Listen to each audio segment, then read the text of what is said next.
The part I like the most, I enjoyed the whole entire trip. But two parts come to mind, and one of them is lead me to Calvary, where Jesus prayed to have that bitter cup passed by. And the reason why it meant so much to me is because you don't know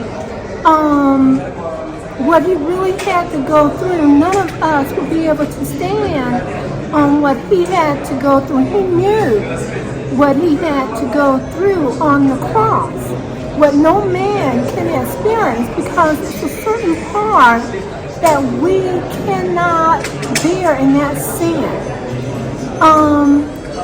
And to know that he had to bear that for me, which I would never ever be able to express or know how that felt to be divided from the Father.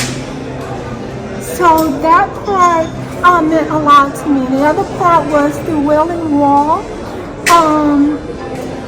Just to see all the ladies out there praying. Someone was very emotional. I myself just feeling their spirit and how emotional they was of all the things that's going on in this world, and they're looking for that relief, that deliverance. So those two things meant a lot to me.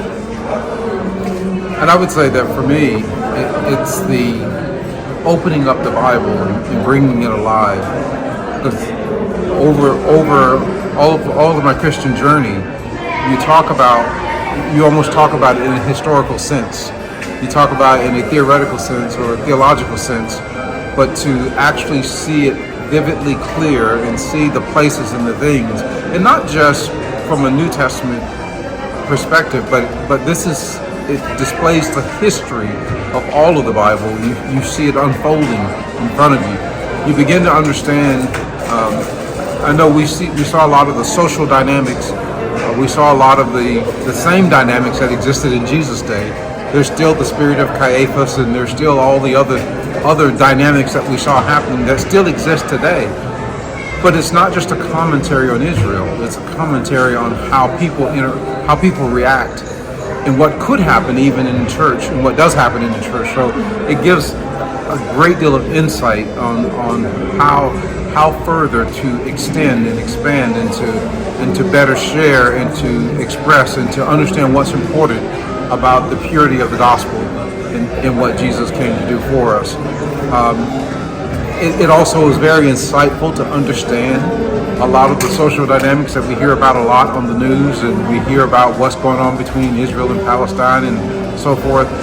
To see some of that in living color, you get a very different perspective. I think that most people don't appreciate what it really means until you actually see it. And there was just a lot of, nothing is as you would think it would be until you see it in person. Seeing something live and living in color, it gives you a whole different, it expands your whole thought, and it's never exactly what you thought it might be before you saw it. So it's just been a great experience, and I think it's going to be an extremely valuable experience in being able to more fully share with the congregation, and certainly look forward to coming back with some folks and giving them that opportunity and the experience as well. Yeah.